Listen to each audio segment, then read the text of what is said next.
Mga kababayan, magandang umaga, magandang gabi, magandang hapon. So ang ating pag-uusapan ngayon ay patungkol dito kay Bato de la Rosa na meron siyang banat kay General Torre. Oo. So ito mga kababayan, bago ako magpatuloy sa mga hindi pa po nakapag-like, huwag niyo pong kalimutan mag-like. Sa mga hindi pa nakapag-subscribe, huwag niyo pong kalimutan mag-subscribe. At i-share niyo din po ang video na ito. No? So, sa mga hindi pa nakapag-follow sa aking Facebook page, TikTok account, and YouTube channel, andito po ako. Ako po si Kent Garcia. Ang TikTok ko po ay Kent Talks. Ang Facebook page ko po ay Kent Garcia page. At dito sa YouTube, Kent Garcia. Yan po ang mga pangalan ko. So ngayon mga kababayan, ang pag-uusapan natin dito, patungkol kay General Torre at kay Bato de la Rosa. So meron pong buwelta si Bato de la Rosa mga kababayan. Ang sabi niya dito, Torre, lasing sa kapangyarihan, sabi ni Bato. Si General Torre daw ay lasing sa kapangyarihan. Ang sabi niya dito, iginiit ni Senador Ronald Bato de la Rosa na lasing umano sa kapangyarihan si Criminal Investigation and Detection Group or CIDG Chief Major General Nicolas Torre III na nag-implementa ng pag-aresto kay dating Pangulong Duterte. Sabi niya, si General Torre ay lasing sa kapangyarihan. Kung makaasta, akala mo wala nang katapusan niyang kanyang power. So, susigi lang, sabi ni Bato. Nothing is forever dito sa mundo. Wala namang forever dito sa mundo. Kaya may hangganan din ang lahat ng pang-aabuso mo. Lahat ng kasigaan mo, may hangganan din yan. Sabi ni Bato. So ngayon mga kababayan, sabi ko nga sa inyo, hindi habang buhay ang dagat nagha-high tide, naglulutay din. At meron nga sa kanta ng OPM music ay ang buhay ay parang gulong. Minsan nasa ibaba, minsan nasa taas. So ngayon mga kababayan, itong sinabi ni Bato de la Rosa, karma po ito sa kanila. Bakit? Nung panahon na siya ang PNP chief, na ang presidente sa panahong panunungkulan ni Digong na si Digong ang presidente, ganyan din po ang ginagawa nila. Alam nyo po kung paano kasiga si Bato. Alam nyo kung paano babuyin ni Bato ang karapatang pantao.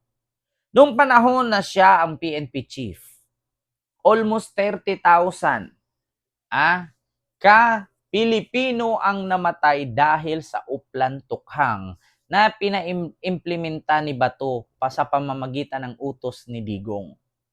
So ngayon mga kababayan, ito bang nangyari kay Bato de la Rosa, kay Digong at sa mga co-accuser ni Digong ay karapat-dapat ba ito? Hindi ba karma ang tawag sa ginagawa nila? Karma na po ito mga kababayan. Bakit? Nung panahon na nasa kanila ang power, hindi nila iniisip kung ilang pamilyang Pilipino ang nawala ng padre de pamilya. Ilang pamilyang Pilipino ang nawala ng anak. Ilang pamilyang Pilipino ang nagutom dahil wala nang magtustos sa kanila. Hindi naisip yan ni Bato at ni Duterte. Tapos ngayon, sa panahon na sila ay siningil ng kanilang mga nagawang mali nung nasa power pa sila. Actually, hanggang ngayon, nasa power pa rin si Bato. Sasabihin nila, ginigipit sila. Hindi po yun totoo. Kasi kahit hanggang ngayon, nasa power pa po sila. Ang masama lang dyan, ay siningil po sila ng mga kasalanan nila. So ngayon mga kababayan, para sa akin, deserve po ni Bato ang maaresto at deserve din po ni Digong ang makulong. Bakit? Ginawa po nila yan. Kasi ayon po sa aking pananaliksik, hindi man po ako abogado, hindi din po ako judge, hindi ako piskal.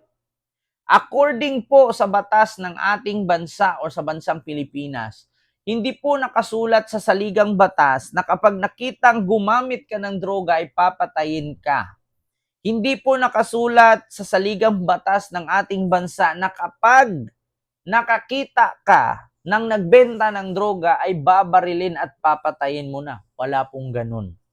Ang nakasulat sa saligang batas, kapag may nakita kang gumagamit, nagbibenta, nagtutulak, arestuhin, ikulong, kasuhan, at litisin. Ang tawag po sa ganyang proseso ay due process. So, wala sa saligang batas ang pag nakita kang nagtulak, nagbenta, gumamit, patayin ka diretso. Yan po ay tinatawag na hindi dinaan sa due process. So, sa madaling salita, kaya po inaresto si Digong, kaya din po isusunod na arestuhin si Bato dahil po sa ginawa nilang hindi dinaan sa due process na implementasyon. Sa madaling salita, magandang ang hangarin at adhikain nila. Ang pag-implement, mali nga lang. Good intention but wrong implementation. Yun po ang totoo. Tama naman, na kung sakali, para maiwasan ang droga sa ating bansa, papatayin ang mga adik. Ang problema lang, ano ang consequences? Kasi according po sa pananaliksik po natin bilang vlogger, according kay Attorney Maria Lourdes Serino, ang mga ebidensya po ng mga namatay na adik ay manufactured evidence. Bakit? Una, yun pong adik di umano na namatay, ang kamay na ginagamit kanan, pero ang baril nasa kaliwa at naging kaliwiti bigla. Pangalawa, bakit ko nasabing mali at dapat makulong at maaresto si Bato? Kasi ganito po, ayon kay Maria Lourdes Serrano na dating Supreme Court worker or miyembro ng Supreme Court, ang baril na ebidensyang ginamit ng adik na nanlaban ay pariho din sa baril na nakita sa ibang lugar.